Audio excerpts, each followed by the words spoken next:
الحمد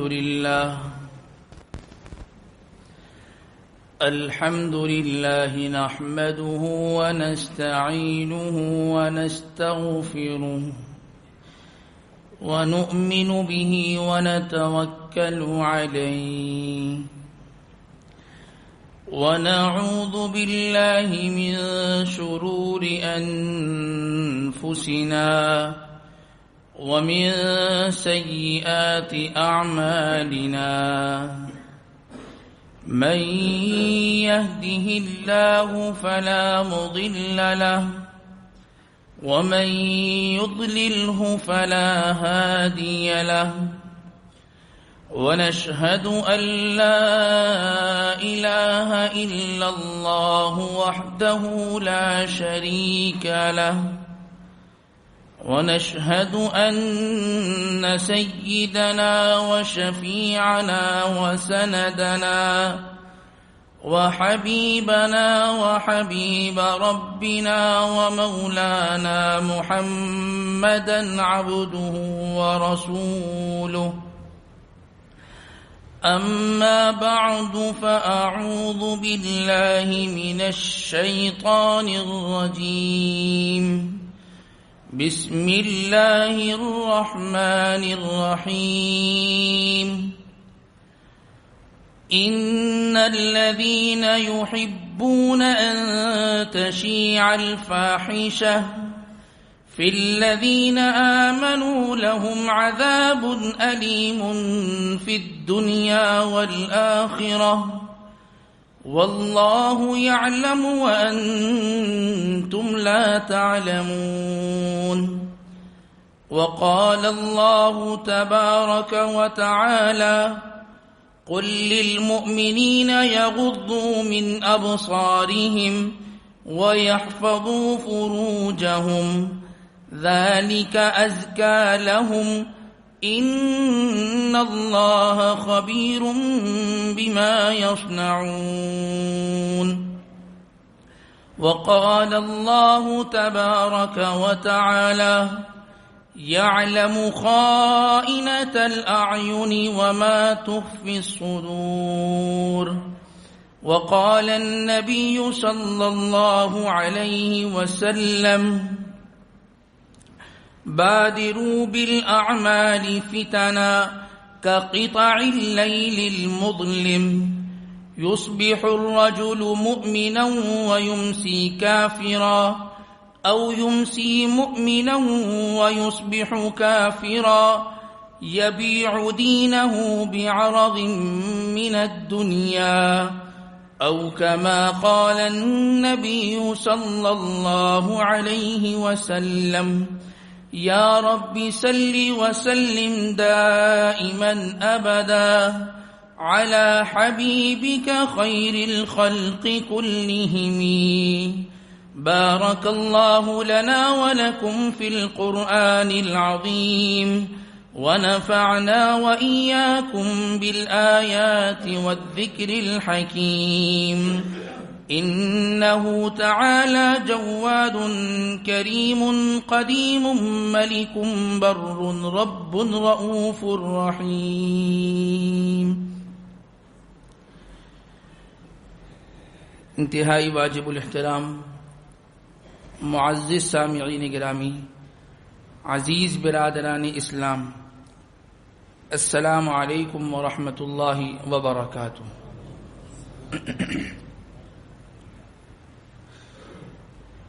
ہم نے آپ کے سامنے امام الانبیاء سرکار دو عالم صلی اللہ علیہ وسلم کی ایک حدیث پڑھ کر سنائی ہے۔ اس حدیث کے راوی سیدنا ابو ہریرہ رضی اللہ تعالی عنہ ہے۔ مسلم شریف کی یہ روایت ہے۔ آپ صلی اللہ علیہ وسلم نے ارشاد فرمایا بادروا بالاعمال فتنا، دیکھو نیکی کے کاموں میں جلدی کرنے لگ جاؤ۔ کیوں؟ کیونکہ بکثرت فتنے آنے والے ہیں، یہ فتنے تمہیں نیکی سے روک دیں گے۔ پہلا کام کیا کریں گے؟ یہ فتنے تمہیں نیکی سے روک دیں گے۔ اور دوسرا کیا عمل ہوگا؟ تمہارے ایمان پر ڈاکہ ڈالیں گے۔ فتنے دو کام کریں گے، نیکی سے بھی روکیں گے اور تمہیں ایمانی اعتبار سے کمزور کرنے لگ جائیں گے۔ حالت کیا ہو جائے گی؟ یبیع دینہ بعرض من الدنیا، تم دنیا کے چند ٹکوں کے لیے اپنے ایمان کو بیچنے کے لیے تیار ہو جاؤ گے۔ یہ اللہ کے نبی کی حدیث ہے۔ اب موجودہ زمانے پر اس حدیث کو فٹ کرنے کی، منطبق کرنے کی ہم کوشش کرتے ہیں۔ دور حاضر کے اندر کئی فتنے ہیں، اٹھتے ہیں اور وہ فتنے کچھ عرصے کے بعد بیٹھ جاتے ہیں، پھر نئی صورت کے اندر کوئی فتنہ اٹھتا ہے۔ فتنہ اپنی جگہ ایک بری چیز ہے، ایک غلط چیز ہے اور لوگوں کے ایمان کو کمزور کرنے والی چیز ہے، لیکن دور حاضر کے اندر ایک چیز ایسی ہے جو کئی فتنوں کا مجموعہ ہے، کئی فتنے اس میں جمع ہیں، اور وہ چیز کیا ہے؟ وہ ہمارا ڈیجیٹل موبائل فون ہے، ہماری سوشل میڈیا ہے، ہمارا انٹرنیٹ ہے۔ یہ دیکھنے میں، کہنے میں تو ایک ہی چیز ہے، انٹرنیٹ لے لیں، سوشل میڈیا لے لیں، ڈیجیٹل اینڈرائڈ موبائل فون لے لیں، دیکھنے میں ایک ہی چیز ہے، لیکن فتنوں کی دکان ہے، یہ فتنوں کا کارخانہ ہے۔ یہ اتنے فتنے ہیں، میں اس بات سے بالکل انکار نہیں کرتا کہ اس کے فوائد نہیں ہیں، اس سے فائدے حاصل نہیں ہوتے، میں بالکل اس انٹرنیٹ اور سوشل میڈیا کے فوائد سے بالکل انکار نہیں کرتا۔ ایک مختصر سے وقت میں انسان بہت زیادہ معلومات حاصل کر سکتا ہے، ایک مختصر سی معمولی سی لاگت سے انسان بہت ساری جو ہے وہ علمی، دینی، عصری، اقتصادی، معاشی، سیاسی معلومات انسان کو حاصل ہو سکتی ہیں۔ بالکل اس چیز سے کوئی ہم انکار جو ہے نہیں کرتے، یہ فوائد اس کے ہیں، لیکن عزیز دوستوں تصویر کے دونوں رخ دیکھنے چاہیے، تصویر کے دونوں رخ دیکھنے چاہیے۔ دنیاوی معاملات کے اندر جب ہم کاروبار کے لیے کھڑے ہوتے ہیں تو سب سے زیادہ ہمارا جو فوکس ہوتا ہے، ہمارا دھیان ہوتا ہے، وہ کس چیز کی طرف ہوتا ہے کہ وہ کون کون سے نکات ہیں جن سے ہمیں جو نکات ہمیں یہ بتلاتے ہوں کہ اس کاروبار میں یہ نقصان بھی ہو سکتا ہے۔ ہم صرف فائدے نہیں دیکھتے اس میں، ہم اس میں نقصان پہ زیادہ توجہ کرتے ہیں کہ جی فلاں کام میں شروع کرنے لگا ہوں تو اس کام کے اندر مجھے فلاں فائدہ ہے، فلاں فائدہ، اس سے زیادہ ہم نقصان کو دیکھتے ہیں کہ اگر یہ کر لیا تو یہ نقصان بھی ہے، اس میں دیکھو یہ نقصان بھی ہے، دیکھو یہ نقصان بھی ہے۔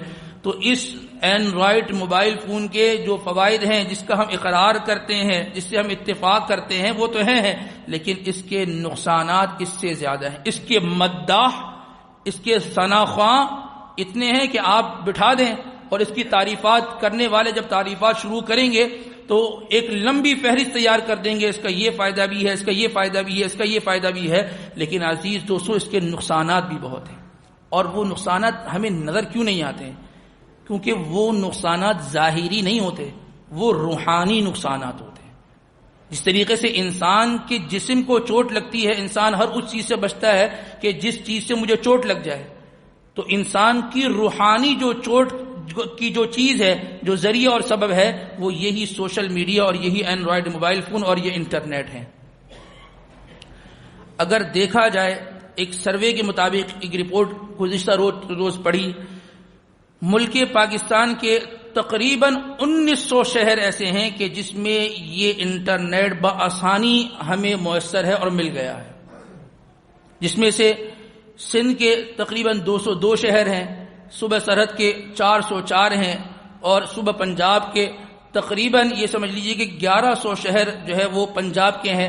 بلوچستان ابھی سب سے پیچھے ہے، 110 شہر ایسے ہیں بلوچستان میں جہاں یہ انٹرنیٹ کی سہولت آپ کو بآسانی مل جائے گی، بآسانی وہاں تک انٹرنیٹ کی سہولیات پہنچ گئی ہیں۔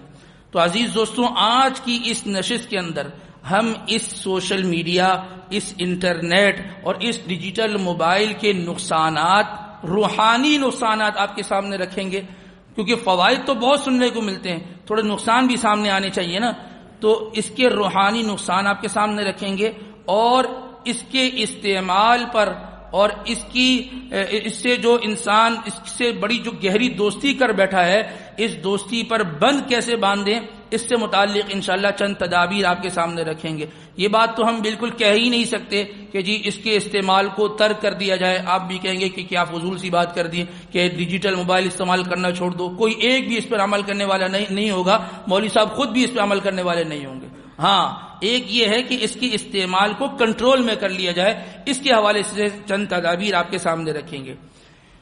اس سوشل میڈیا اور اس موبائل اینڈرائڈ موبائل فون کی جو سب سے بڑی خرابی، روحانی خرابی ہے، بڑی تیزی سے ہمارے اندر سرایت کر رہی ہے، وہ عقائد کی کمزوری ہے۔ عقائد کی کمزوری، دیکھیں ہمارے پاس مسلمانوں کے پاس ہے کیا چیز؟ سب سے بڑا سرمایہ ہمارے پاس ہمارا ایمان ہے، سب سے بڑا سرمایہ۔ سب کچھ انسان کا چلے جائے، ایمان ابھی تک اس کے پاس ہے نا تو سب سے بڑا مالدار آدمی ہے۔ کیوں؟ اسی ایمان کی بنیاد پہ اسے ہمیشہ ہمیشہ والی سب سے قیمتی جنت ملنے والی ہے، اور سب کچھ ہے لیکن ایمان نہیں ہے نا، ایمان میں ڈاماڈول ہے نا، تو وہ سب سے زیادہ مفلس ترین آدمی، سب سے زیادہ فقیر آدمی ہے۔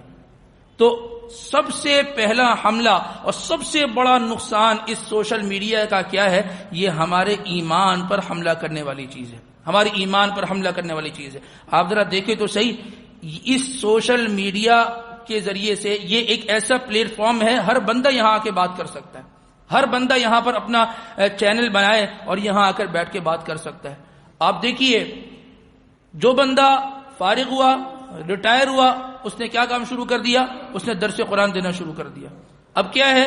نئے نئے انداز میں آ کر درس قرآن دیا جا رہا ہے، قرآن اور حدیث کو بیان کیا جا رہا ہے۔ جو آج کے نئے نوجوان ہیں اور جو تعلیمی یافتہ نوجوان ہیں، بڑی آسانی سے ان کے جال کے اندر پھنس جاتے ہیں۔ وہ کہتے ہیں جی امام صاحب تو پتہ نہیں کون سے زمانے کی بات کرتے ہیں، اصل تو یہ دین کا کام کر رہے ہیں، اصل تو دین ان کے ذریعے سے پھیل رہا ہے۔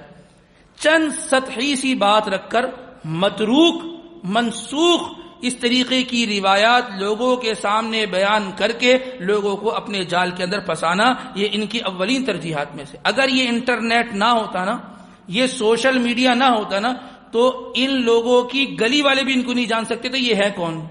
لیکن کیا ہوا؟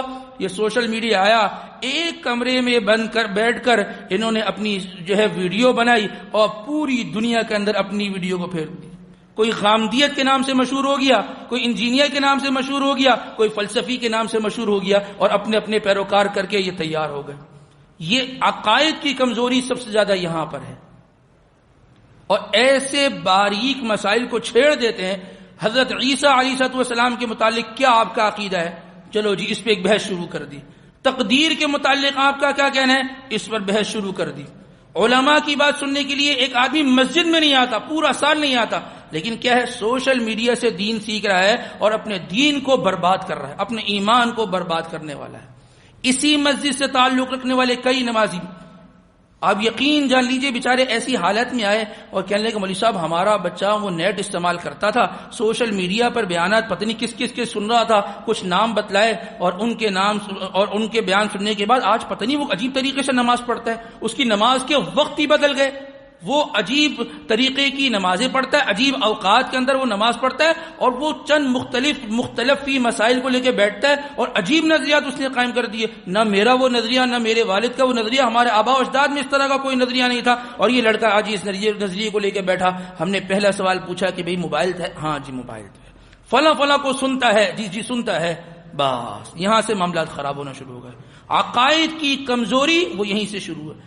اب لوگ علماء سے مسئلہ پوچھنے نہیں آتے، ان کے پاس سب سے بڑا عالم وہ گوگل موجود ہے، وہ گوگل میں سرچ کرتے ہیں کہ یہ مسئلہ کیا ہے، اور مسئلہ فوراً سے سامنے آ جاتا ہے اور اس مسئلے پہ عمل کرنا شروع کر دیتے ہیں، اور پھر اپنا عمل تو عمل اور دوسرے تک تشہیر۔ بھئی حوالہ کہاں ہے؟ لوگ قرآن اور حدیث کا حوالہ دیا کرتے تھے، لوگ جو ہے فقہا کی کتابوں کا حوالہ دیا کرتے تھے کہ فلاں فتاوے میں یہ لکھا ہے، فلاں فتاوے میں وہ لکھا ہے، وہاں یہ حوالہ دیا جاتا ہے کہ گوگل پر سرچ کیا، گوگل یہ بتا رہا ہے، یوٹیوب پہ سرچ کیا، یوٹیوب یہ بتلا رہی ہے، فلاں صاحب تھے انہوں نے یہ بات بتلائی ہے۔ یقین جان لیجئے عقائد کی کمزوری سب سے زیادہ اس سوشل میڈیا کے ذریعے سے ہو رہی ہے۔ لوگ علماء سے مسئلہ پوچھنے نہیں آتے، غلط مسائل پہ عمل کرتے ہیں۔ پوچھا آپ نے کہاں سے سن لیا؟ جی فلاں جگہ دیکھا تھا نیٹ پہ تو یہ مسئلہ بیان کیا گیا۔ عزیز دوستوں، یہ اگر ہم نے اپنے اوپر کنٹرول نہیں کیا تو ایک دن ایسا آئے گا کہ لوگ اللہ معاف کرے ایک نئے دین کو لے کر سامنے بیٹھے ہوں گے اور نئی طریقے کی باتیں کرنے لگیں گے۔ ہم نے علماء کو چھوڑا، نیٹ کو پکڑا، اور اس طریقے سے یہ صورتحال سامنے آ رہی ہے۔ تو سب سے پہلی خرابی اس سوشل میڈیا کی کیا ہے؟ ہمارے جو عقائد کی کمزوری ہے وہ اس کے ذریعے سے ہمارے سامنے آ رہی ہے، پہلی چیز۔ دوسری خرابی اس انٹرنیٹ، اس سوشل میڈیا، اس ڈیجیٹل موبائل فون کی کیا ہے؟ وہ خرابی یہ ہے جو اس کا خاصہ ہے، اور اس کا یہ سمجھیں کہ یہ گڑھ ہے کہ یہاں سے بے حیائی، فحاشی، عریانی یہ یہاں سے پھیلتی ہے۔ آپ بتائیے نا، یہاں اکثر و بیشتر لوگ ایسے بیٹھے ہوں گے کہ جن کے فیس بک پر اکاؤنٹ ہیں، یوٹیوب استعمال کرتے ہیں، بتائیے نا اندر کیا ہے؟ کیا ہم استعمال کرتے کرتے کوئی ایسی چیز سامنے نہیں آتی جو ہمارے لیے غیر محرم ہو؟ کیا ایسی فحش تصاویر نہیں آتی کہ جو ہمارے لیے شرعی اعتبار سے دیکھنا بالکل جائز نہیں ہے؟ ایسی چیز نہیں آتی؟ اب بتائیے یہ کہاں سے؟ یہ یہاں سے پھیلتی ہے، یہ یہاں سے پھیلتی ہے۔ عزیز دوستوں، پہلے زمانے میں لوگوں کے گھروں میں ٹی وی ہوا کرتا تھا۔ وہ ٹی وی کہاں رکھتے تھے وہ لوگ؟ اگرچہ ٹی وی ہونا بھی غلط تھا، کہاں رکھتے تھے وہ گھر کے اندر جو لاؤنج ہوتا تھا، جو درمیان میں جگہ ہوتی تھی، وہاں ٹی وی رکھا ہوتا تھا۔ جس نے دیکھنا ہے وہاں بیٹھ کر وہ دیکھتا تھا، سامنے سے گزرنے والا نظر رکھتا تھا، بھئی کیا دیکھ رہا ہے؟ سمجھ میں آ رہی بات؟ ہاں جی فلاں چیز دیکھ رہا ہے۔ اب کیا ہے؟ سب سے بڑا جو فتنہ ہے وہ اپنی جو بے حیائی کا جو فتنہ ہے وہ موبائل فون ہے۔ ہر انسان کی جیب میں ہے، وہ بند کمرے میں بھی استعمال ہو سکتا ہے، وہ سردی کے دنوں میں کمبل میں استعمال بھی ہو سکتا ہے، وہ باہر نکل کے ہی انسان چلے جائے اور انسان اپنا نیٹ آن کرے اور اس طریقے سے انسان کیا کچھ دے سکتا ہے وہ ہم سب جانتے ہیں۔ دیکھیے یہ شہوت کا مادہ یہ ہر کسی کے اندر اللہ تبارک وتعالی نے رکھا ہے، یہ مردوں میں بھی رکھا ہے، یہ عورتوں کے اندر بھی رکھا ہے۔ ایک نوجوان ابھی جوان ہوا ہے، وہ اس چیز کا جب استعمال کرتا ہے، اس کا ذہن بچہ تو نہیں ہے نا، بڑا ہو گیا ہے، وہ کیا کس طریقے سے بے حیائی اس کے دماغ کے اندر داخل ہو سکتی ہے ہم سوچ بھی نہیں سکتے۔ ایک پاک دامن گھرانے کی لڑکی، یہ موبائل فون جب اس کے ہاتھ میں آ گیا، یہ سوشل میڈیا پر جب اس کا اکاؤنٹ بن گیا، تو اس کے دماغ میں کیا چلتا ہے؟ کل کو جب اس کا کہیں نکاح ہوگا، کیا گھرانے کی وہ تعمیر کرے گی؟ گھر کیسے بنے گا؟ گھر تو تباہ ہوگا۔ اور کس وجہ سے یہ ہوگا؟ یہ سوشل میڈیا کے ذریعے سے ہوگا۔ کس طریقے سے ہوگا؟ اس اینڈرائڈ موبائل فون کے ذریعے سے ہوگا۔ تو دوسری بڑی چیز جو کیا ہے، جو سب سے بڑی خرابی ہمیں نظر آتی ہے، وہ بے حیائی کی خرابی ہے جو اس موبائل فون کے ذریعے سے ہمارے گھروں میں داخل ہو رہی ہے۔ نمبر 3، خاندانی نظام کا شرازہ بکھیر کر رکھ دیا اس موبائل فون نے۔ اس ڈیجیٹل موبائل فون نے خاندان، جو ایک خاندان ہوا کرتا تھا، آپس میں محبت ہوا کرتی تھی، ایک پاک دامنی گھر کے اندر ہوا کرتی تھی، وہ پاک دامنی، وہ رکھ رکھاؤ ختم کر کے رکھ دیا ہے۔ پہلے ہوتا یہ تھا کہ والدین اپنی بچی کے لیے رشتہ لے کر جایا کرتے تھے، اور رشتے والے ہاں کہہ دیتے تھے تو وہاں سے بات بنتی تھی، بچی تیار ہے جی، رشتہ ہو گیا۔ اب والدین کو کہہ دیا جاتا ہے آپ اس میں زحمت نہ فرمائیے گا، ہماری فیس بک پہ دوستی چل رہی ہے، آپ زحمت نہیں فرمائیے گا، ہماری واٹس ایپ پہ دوستی چل رہی ہے، ہم نے ایک دوسرے کو دیکھ لیا ہے، ہم ایک دوسرے سے مل چکے ہیں، وہ بھی مجھے پسند کرتے ہیں اور میں بھی ان کو پسند کرتی ہوں، معاملہ طے ہے۔ بتائیے نا کہاں کھڑے ہیں؟ آپ نہیں کریں گے نا تو کورٹ میرج کا دروازہ ہمارے لیے کھلا ہے، ہم اس کو دروازہ کھٹکھٹا لیں گے، ہمارے آپ کی ضرورت نہیں ہے، ہمارے بڑے اچھے تعلقات آپس میں قائم ہو چکے ہیں۔ یہ کہاں سے چیزیں پیدا ہوئیں؟ یہ اس سوشل میڈیا اور اس ڈیجیٹل موبائل فون کے ذریعے سے یہ چیزیں پیدا ہوئی ہیں، اس ڈیجیٹل موبائل فون کے ذریعے سے یہ چیزیں پیدا ہوئی ہیں۔ بحالت مجبوری والدین وہاں پر ہاں کر دیتے ہیں اور وہاں نکاح ہو جاتا ہے۔ وہ والد اور والدہ جو دعاؤں کے ساتھ رخصت کیا کرتے تھے، بس جس دل پر پتھر رکھ کر جس طریقے سے وہ رخصت کرتے ہیں وہ والدین ہی جانتے ہیں۔ یہ کہاں سے شروع ہوئی یہ بات؟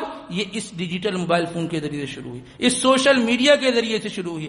یہی سوشل میڈیا ہے کہ جو انسان کے لیے گناہ جاریہ کا ذریعہ اور سبب ہے۔ ایک ہوتا ہے صدقہ جاریہ، کہ کسی انسان نے کہیں پیسہ لگا دیا اور کسی مسجد میں، کسی مدرسے میں، وہاں پر بچے پڑھ رہے ہیں، مسجد میں لوگ نمازیں پڑھ رہے ہیں، آدمی پیسہ دینے والا مر کھپ کے چلا گیا، لیکن اس کا کیا ہے؟ اس کا ایک اکاؤنٹ بن گیا اور وہاں سے اس کو ثواب ملتا جا رہا ہے، نیکیاں ملتی جا رہی ہیں، اور وہ قبر کے اندر جو ہے وہ راحت کی زندگی گزار رہا ہے۔ اور ایک ہوتا ہے گناہ جاریہ۔ کیا گناہ جاریہ؟ اللہ معاف کرے کہ ایک کوئی غلط چیز اس نے سوشل میڈیا پہ لگا دی، اپنے موبائل سے غلط چیز اس نے شیئر کر دی، اب اس نے تو شیئر کر دی، اب جتنے لوگ اس کو دیکھتے رہیں گے گناہ اس کو بھی پورا ملتا رہے گا۔ یہ تو مر کھپ کے خبر میں چلا گیا، لیکن گناہوں کا اکاؤنٹ بنا کر گیا تھا، اب گناہ اس کے پاس آتے جا رہے ہیں، گناہ اس کے پاس آتے جا رہے ہیں۔ آپ ذرا دیکھیے تو صحیح، آپ ذرا سوچئے تو صحیح کہ ایک انسان جو ایک گناہ کے کام کو آگے کر کے چلا گیا، اب دیکھ تو کوئی اور رہا ہے، لذت تو اس سے کوئی اور حاصل کر رہا ہے، لیکن گناہ ابھی بھی اسے مل رہا ہے۔ عزیز دوستو، یہ کہاں سے شروع ہوئی یہ چیز؟ یہ ہمارے سوشل میڈیا سے یہ چیز شروع ہوئی۔ وقت کا ضیاع یہ اس کے ساتھ ایسا جڑا ہوا ہے جیسے مقناطیس چپک جاتا ہے۔ آپ موبائل فون اٹھا لیں اور آپ اس کو دیکھنا شروع کریں، عزیز دوستو لوگوں کی راتیں گزر جاتی ہیں، ان کو پتہ نہیں چلتا، پوری رات گزر گئی موبائل فون کے اوپر۔ بھائی کوئی نیند، کوئی آرام، کوئی سب چیزوں سے انسان فارغ ہے، رات کے 2:30 بج رہے ہوتے ہیں اور موبائل فون اٹھا کے دیکھا جا رہا ہوتا ہے، ٹک ٹکی باندھ کر آنکھیں کھول کر اس موبائل فون پہ لگی ہوتے ہیں، وہ سوشل میڈیا پہ لگے ہوتے ہیں۔ تو عزیز دوستو وقت کا ضیاع ہے۔ اور میں آپ کو ایک بات اور عرض کروں، دیکھیے یہ اہل مغرب کی بہت بڑی سازش ہے، ہمیں اس چیز میں لگا کر انہوں نے یہ بے فکر ہو گئے ہیں۔ روٹی ایک انسان کی ضرورت ہے، ٹھیک ہے نا، روٹی نہیں کھائے گا تو مر جائے گا، صحیح ہے نا، بھوک کتنے دن برداشت کرے گا، آخر موت ہی آئے گی۔ ایک روٹی کی اس وقت قیمت 20 سے 25 روپے قیمت ہے ایک روٹی کی، ٹھیک ہے نا، اور ایک موبائل فون کا جو پیکج ہوتا ہے آپ 10 روپے 12 روپے میں پیکج کرائیں، پوری رات بات کریں، کوئی مسئلے والی بات ہی نہیں۔ جو ضرورت تھی، جس کے بغیر زندگی مشکل اور محال تھی، وہ تو انسان کی پہنچ سے دور کر دی گئی، اور جو انسان کی ضرورت نہیں ہے لیکن فحاشی اور عریانی کے لیے سب سے بہترین چیز ہے، اس کے لیے وہ انسان کے لیے تقریباً فری کر دی۔ پوری رات استعمال کرو، پوری رات کا پیکج انسان لگائے اور پوری رات اس کو استعمال کرے، کوئی حرج والی بات نہیں ہے۔ تو عزیز دوستو ہم یہ نہیں کہتے کہ جی موبائل فون بند کر دو، اس اینڈرائڈ موبائل فون سے جان چھڑا دو، یہ بہت مشکل کام ہے اور اب ہم اس درجے سے بہت آگے نکل گئے۔ ایسا کر سکتے ہیں کہ ہم اس کو کنٹرول کر سکتے ہیں، دیکھیں کنٹرول کر سکتے ہیں، اس پر بند باندھ سکتے ہیں، اس کو لگام دے سکتے ہیں۔ جو گھوڑا ہوتا ہے نا، وہ گھوڑا بھاگنے میں بہت تیز ہوتا ہے، لیکن کیا کیا جاتا ہے، اس کو لگام دے دی جاتی ہے اور لگام دے کر اس کو اپنے کنٹرول میں رکھ دیا جاتا ہے۔ تو اس موبائل فون کے استعمال کے لیے، اس سوشل میڈیا کے استعمال کے لیے ہمیں لگام دینی ہوگی، ہمیں اس کو کنٹرول کرنا ہوگا۔ لگام دینے کا مطلب کیا ہے؟ چند ضروری ہدایت آپ کے سامنے رکھ دیتے ہیں۔ پہلی ہدایت یہ اس کو کنٹرول میں کرنے کے لیے، دیکھیے اس کا ٹائم باندھا جائے۔ ایک آدمی کیا 24 گھنٹے اپنے والد کو دے سکتا ہے، والدہ کو دے سکتا ہے؟ نہیں دے سکتا۔ اپنے بیوی بچوں کو دے سکتا ہے؟ نہیں دے سکتا۔ تو موبائل فون کو کیسے دے سکتا ہے؟ صبح بھی، رات بھی، شام بھی، آدھی رات میں بھی انسان موبائل اٹھا رہا ہوتا ہے، انسان موبائل کو استعمال کر رہا ہوتا ہے۔ 2 گھنٹے نہیں، 4 گھنٹے دینا چاہتے ہیں کوئی دے، لیکن ایک اسپیسیفک ٹائم ہونا چاہیے، اس ٹائم میں اپنا موبائل فون استعمال کروں گا بس۔ اور جو ہمارے یہاں کے بچے ہیں نا، دیکھیے بہت ضروری بات ہے، ہمیں تو ان کو موبائل فون دینا نہیں چاہیے تھا۔ اللہ معاف کرے، وہ تعلیم کے نام پر، وہ کرونا کے ایام میں تعلیم کے نام پر موبائل فون گھروں میں داخل کر دیا کہ یہ آن لائن کلاسز ہوں گی، پتہ نہیں کتنے ڈاکٹر بنے اور کتنے انجینئر بن گئے، کتنے پائلٹ بن گئے اس آن لائن جو ہے نا تعلیم سے، اس آن لائن پڑھائی سے، لیکن فحاشی بھرپور طور پہ گھروں میں داخل ہوئی ہے، یہ اس موبائل فون سے جو داخل گھر میں کیا گیا ہے۔ تو بچے جو ہوتے ہیں، اگر ان کا کوئی اسکول سے لنک ہے اس طریقے کے معاملات میں، تو ان کو اسکول میں اپنا نمبر دیا جائے، ان کو کہا جائے کہ اس میں اسائنمنٹ بھیجے جائیں، اس میں نوٹس بھیجے جائیں، گھر والوں کے نمبر پہ، اس پہ وہ اپنا جو کام کرنا ہے وہ اس پہ کریں، اور اپنے سامنے موبائل فون کہیں کہ بھائی استعمال کرو۔ کیا ہوگا بھائی، کھانا بنانے میں تھوڑا لیٹ ہی ہو جائیں گے نا، اور معاملات میں تھوڑا سا انسان پیچھے ہو جائے گا، لیکن گھر کے اندر فحاشی تو نہیں پھیلے گی، گھر کے اندر برائیاں تو داخل نہیں ہوں گی، چھوٹے بچوں کے ذہن تو خراب نہیں ہوں گے نا۔ تو سب سے پہلی چیز کیا ہے، اس کے لیے ایک ٹائم بنایا جائے اور اس ٹائم میں اس موبائل فون کو استعمال کیا جائے۔ نمبر 2، دوسری چیز یہ کہ جب بھی موبائل فون اٹھائیں استعمال کے لیے، تو انسان پہلے سوچے کہ میں اٹھا کیوں نہ ہوں۔ اللہ معاف کرے، کسی گناہ کے ارادے سے اٹھا رہا ہے نا، تو موبائل نہ اٹھائے بھائی، رکھ دے۔ کوئی کام ہے تو اٹھاؤں نا، میں گھر سے باہر نکلا ہوں تو کوئی کام ہے تبھی تو نکل رہا ہوں نا، یہ باہر نکل کے کھڑوں کو سوچتا ہوں جی میں نے جانا کہاں ہے۔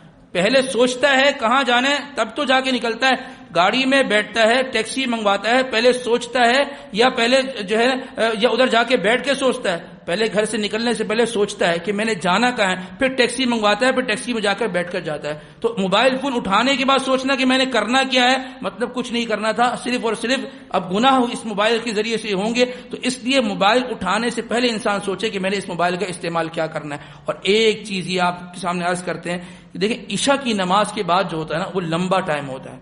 کوشش کریں عشاء کی نماز کے بعد ہمارے پاس یہ موبائل فون نہ آئے، گھر کو فیملی کو ٹائم دیا جائے، بھئی قرآن پاک کی تلاوت ہی شروع کر دی جائے، بھئی میں روزانہ کی بنیاد پہ ایک ایک رکوع کر کے بھی پڑھوں تو انشاءاللہ ایک وقت آئے گا قرآن پاک میرا مکمل ہو جائے گا۔ عشاء کی نماز کے بعد کھلا ٹائم ہوتا ہے، اب نہ کوئی نماز آنی ہے، نہ آفس میں جانا ہے، کہیں نہیں جانا، بس لیٹے ہیں، اب موبائل فون چل رہا ہے، 7:30 عشاء کی نماز ہے اور جی صبح تک کے لیے ٹائم ہے اور انسان موبائل فون کو استعمال کر رہا ہوتا ہے 2 گھنٹے 3 گھنٹے 4 گھنٹے، اور اس دوران کیا کچھ ہو رہا ہوتا ہے وہ ہم سب کے علم میں یہ بات ہے۔ تو اس بات کی کوشش کر لیجئے، اس بات کی نیت کر لیجئے کہ اس موبائل فون کے ذریعے سے ہم جو بھی استعمال کریں گے ہم ایک جو ہے لمیٹڈ ٹائم کے اندر کریں گے اور با مقصد اس کو استعمال کریں گے، بے لگام اس کو نہیں چھوڑ دیں گے تو انشاءاللہ ہمیں جو بہت سارے گناہوں کے ذریعے ہمارے سامنے آ رہے تھے، ذرائع سامنے آ رہے تھے، ہم اس کے ذریعے سے انشاءاللہ اپنے آپ کو، اپنے نیکیوں کو بھی کنٹرول کریں گے اور گناہوں سے جو ہے انسان دور بھی رہے گا اس موبائل فون کے ذریعے سے، اس سوشل میڈیا کے ذریعے سے۔ اللہ تبارک و تعالی سے دعا ہے کہ اللہ تبارک و تعالی جو کچھ بھی باتیں کہی ہیں سب سے پہلے مجھے خود عمل کرنے کی توفیق نصیب فرمائے، ہمارے بچوں کو اللہ اس پر عمل کرنے والا بنائے، ہمارے گھر کی خواتین کو اللہ اس پر عمل کرنے والا بنائے، اللہ پوری امت مسلمہ کو اللہ تبارک و تعالی اس فتنے سے محفوظ فرمائے۔